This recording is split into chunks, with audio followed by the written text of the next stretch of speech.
For this Let's Talk Jinx, I thought we'd do something a little bit different because I waited for the patch to come out because it's the first patch of the year, so that way when we look at, say, the AD carry tier lists and stuff, or at least what's doing good and what's not, we actually have a week's worth of data on the new season to go by. So that being said, we'll jump right into it by, for example, looking at sites like champion.gg, op.gg, and then go into the patch notes in case anyone needs a refresher or didn't really quite catch those.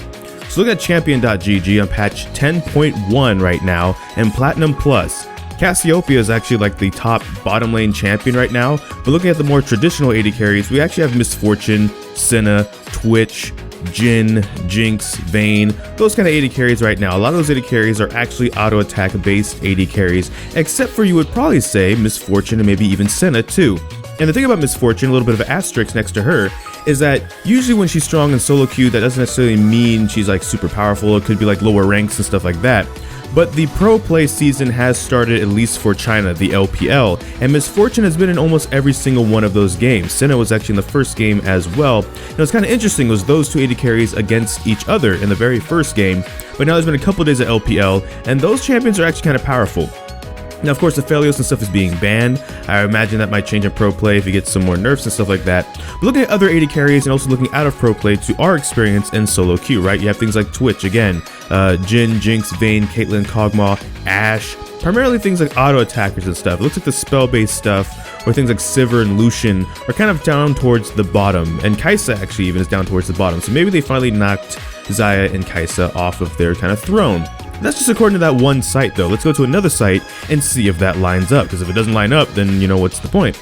What are some consistent trends we could see? We'll go into say op.gg, same thing, patch 10.1, go to Korea, look at the ranks and the win rates in the bottom lane. We still got Misfortune, Senna, Jinx, Draven, Ashe, Twitch, Vayne, Aphelios. Aphelios sitting at actually over slightly 50% win rate, so apparently he is still pretty decent, but he's not necessarily like the top tier AD carry. Again, a consistent trend though, Misfortune and Senna, which is kind of interesting. Jinx has kind of been up in the conversation for both, and since this is a Jinx video for the Jinx channel, we're going to talk about Jinx of course, but at the same time just noting what other AD carries maybe you might want to ban, or if Jinx gets taken or banned, what you might want to play instead. It looks like Misfortune and Senna are like the top two AD carries for the first week of the first patch of the new season. That might change when things start getting more fleshed out or whatever, but we'll see, right? Like at the point of recording this video, Set is about to hit the Rift, so maybe that might change something, because maybe his Juggernaut beefiness requires more DPS than these two AD carries currently bring. So then Jinx might be more valued just because she has more auto attacks with her minigun and stuff like that. That is yet to be determined, but that seems like, even with the changes we'll talk about in the patch itself, where some AD carries were hopefully getting buffed and some were also getting some like light nerfs and stuff, that kind of is what's settling into the dust right now.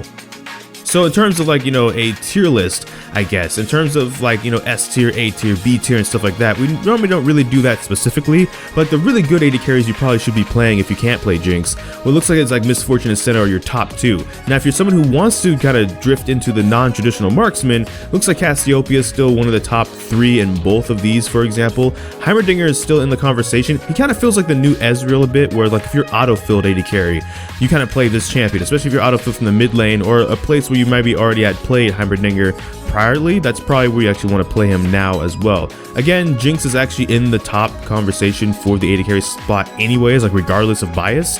So she's something you can pick up as well. She's sitting at an over 51% win rate here and also over here. So that's actually something that's pretty consistent, and this is in the higher elos as well. But the harder things, the things you probably want to stay away from is also what we do. So probably again the spell-based AD carries, the Varus's, the Lucians. Surprisingly, the Xayah and the Kai'Sa are both low on both of these lists, for example. And I imagine if I look up more data, it might be the same. They might have finally hit those champions in a way that they're not going to be the dominant two champions in all of pro play, and just getting the AD carry skin every time a team wins Worlds for the next 5 years. They've done it. They've done it. They fixed it. Kudos to Riot's balanced team.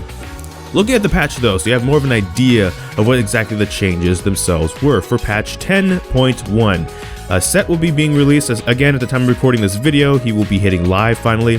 Aphelios base movement speed and health decreased. Infernum R AoE damage decreased on secondary targets, because that kind of was a little bit of a thing when you saw those really sick Aphelios plays, I should say. That was basically on his R Infernum doing a bajillion damage and just nuking a bunch of people, so that might be kind of interesting to see that finally nerfed.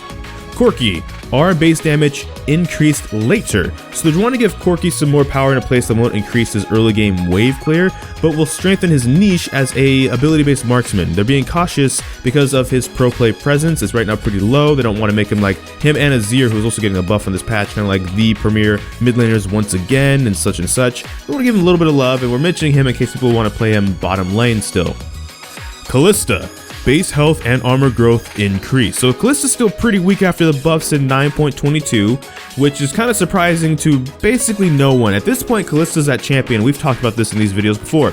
Riot's gonna have to decide if they want to keep like her hopping passive mechanic or her kind of attached to an ally and be able to save them and throw them mechanic. Having both means they never really get to make Kalista strong because then she has a bunch of strengths to play around with, and also saving the support even and making them untargetable, right? Like they're gonna have to kind of go in one direction or the other, and they've talked about this. This isn't me calling Riot out either.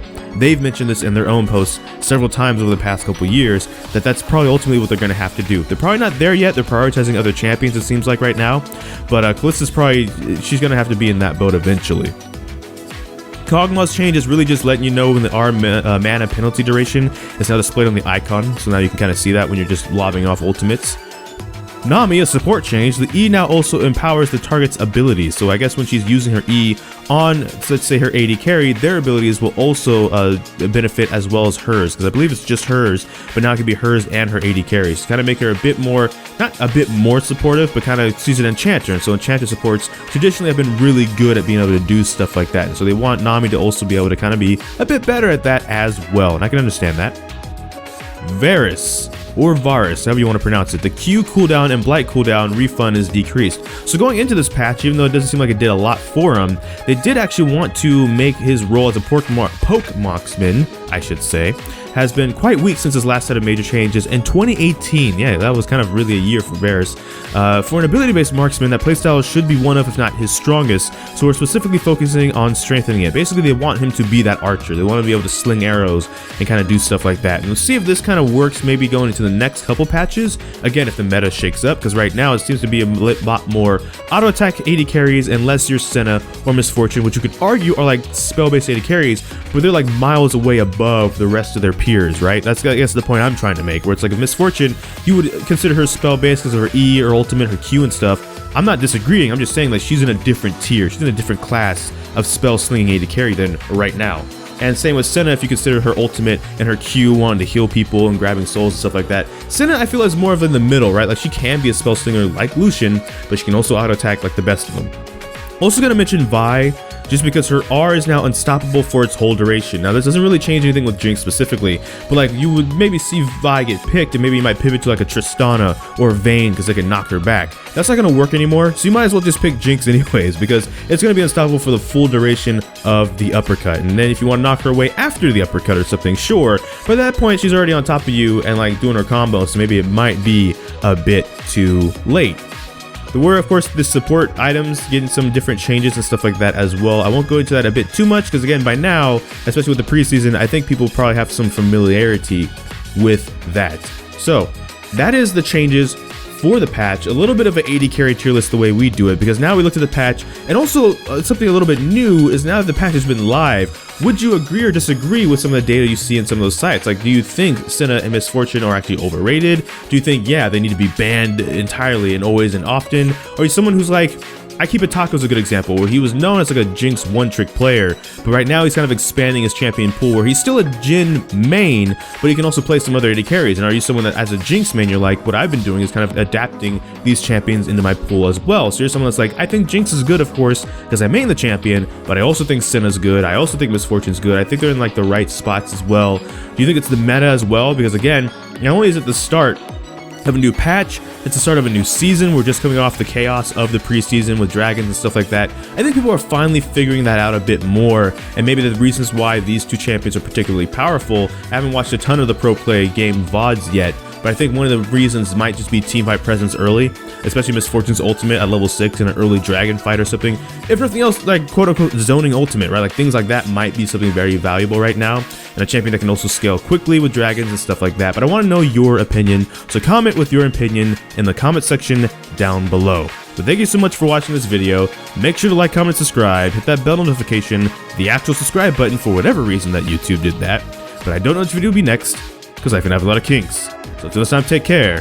GG, get jinxed. Thank you for watching, and enjoy pizza responsibly.